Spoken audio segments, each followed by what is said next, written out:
Quand vous dites qu'on a donné 2 milliards à Blaise Compaoré et 60 milliards pour la rébellion, quand l'argent a été récupéré, une fois le retour, maintenant, comment l'argent a été utilisé sur le terrain? L'argent ne devait que transiter par Blaise, qui était le tuteur de IB. Et puis, mais progressivement, il gérait voilà, la chose pour que ce soit bien fait. Mais malheureusement, arrivé ici, Blaise n'a donné que 2 milliards à IB pour commencer.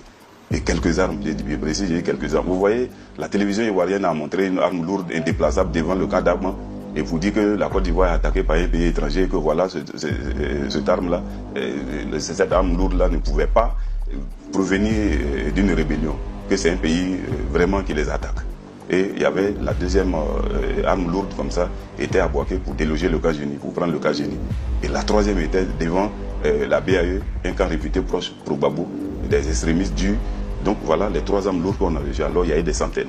Alors, donc vous voyez, quand, sinon si on avait tout l'arsenal que Kadhafi a donné, mais Gbagbo tombait la même nuit ou la même semaine. Mais quand on n'a pas reçu toutes les armes, et Blaise nous dit si on prend un camp, on prend les armes, on récupère, au fur et à mesure, on devait combattre. Donc ça a rallongé la crise. Voilà comment Gbagbo n'a pas été renversé la même nuit, monsieur. Alors, vous avez dit qu'on vous a remis que 2 milliards de retour donc, à Ouagadougou, oui, pour que vous puissiez continuer donc, à mener la lutte sur le terrain. Concrètement, les armes que vous avez reçues, comment vous les avez utilisées sur le terrain? Parce qu'apparemment, vous avez été trahi par Blaise Compaoré une fois après avoir quitté Kadhafi. Oui, et c'est là qu'est née la bombe de discorde entre Blaise et IB. Parce que quand les armes ont été bloquées, on a donné une infime partie. Et les 60 premiers chefs de groupes rebelles qui sont rentrés ont eu des armes pleines de bâchés, pick-up. Là, c'était des Kalachnikov A52, des 12-7 RPG, des roquettes, donc, mais qui n'étaient pas en nombre suffisant. Vous voyez? Donc, alors que les jeunes sur le terrain, dès que maintenant on a lancé un appel, tout jeune qui veut combattre, qui veut nous aider, peut venir. Donc les gens venaient volontairement parce que les gens en avaient marre dans tout le pays d'être contrôlés, d'être brimandés par les forces de l'ordre. Vous comprenez? Il suffisait de porter un boubou, on t'assimilait de Maliens, de Burkinabés. Donc, alors qu'au Burkina, c'était même pas trop, le boubou n'était pas trop porté.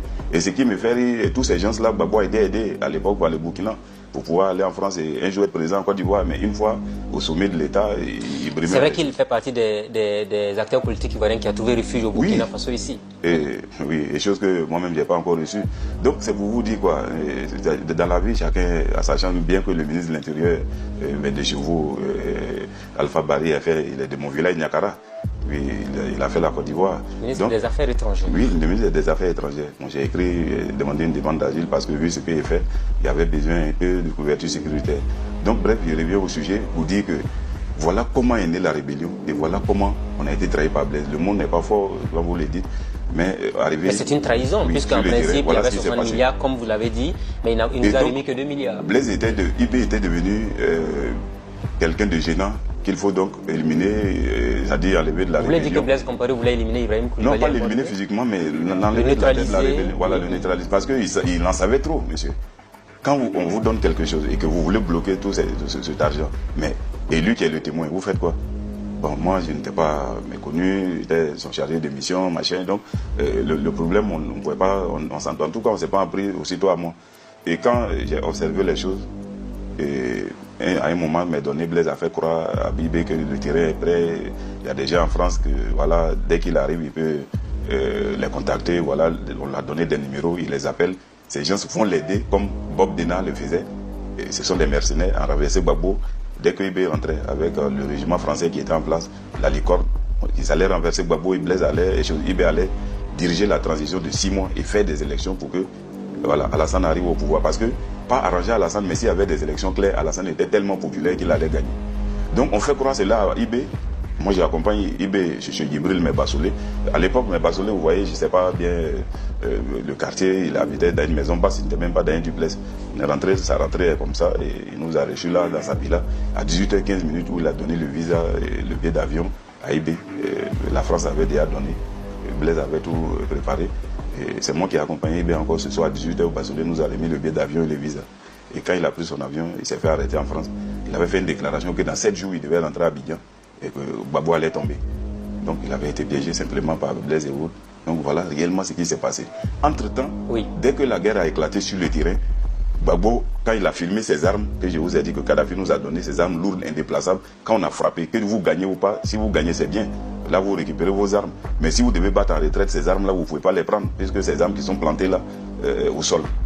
Ce sont des armes lourdes, vous ne pouvez pas battre en retraite avec. On a abandonné ces armes que la RDA a affirmé que voilà, la Côte d'Ivoire attaquée par un pays étranger. Alors, ce sont les forces du mal. À partir de ce moment-là, Gbagbo a demandé à la France que les accords rentrent en application ou si la Côte d'Ivoire est attaquée, la France doit intervenir pour voilà. Donc, Soro, IB dit à Soro de faire la déclaration parce que là, vous n'êtes pas qu'on dise que nous sommes étrangers, de dire au monde, aux yeux du monde entier que c'est des Ivoiriens et c'est lui, Soro, qui est le secrétaire et porte-parole, pardon, le porte-parole de, comment dirais-je, la rébellion. Il n'y avait pas de secrétaire, je précise. Et Soro fait la déclaration, il ajoute à la fin de la déclaration qu'il est pas la première déclaration. Si vous avez les déclarations en tête, il y a eu 2 déclarations. C'est le lendemain, la 3e déclaration, parce qu'il ne parlait pas trop. Il a dit qu'il est le secrétaire du mouvement patriotique de Côte d'Ivoire. MPCI. MPCI. Oui. Voilà, le nom avait déjà été proposé par IB à Soro. C'est par Soro à IB. Le MPCI, IB a dit ça ne le gêne pas. Lui, il sait qu'il a créé une rébellion. Si Soro veut donner un nom, c'est pas grave. Et ils ont débattu, c'était MP, Mouvement Patriotique Populaire, MPP. C'est IB qui a donné le CI, MPCI. Sinon, Soro avait proposé MPP. Donc, quand ça a été discuté, Soro s'est déclaré et il s'est donné un titre de secrétaire. Et en bas, IB l'appelle après, il dit, mais pourquoi tu crées un poste, tu t'attribues? Il dit non, il fallait qu'il fasse avec la manière forte pour que la France soit convaincue, sinon pour ne pas qu'on nous dégage. Et c'est là, la France ne nous a pas dégagés.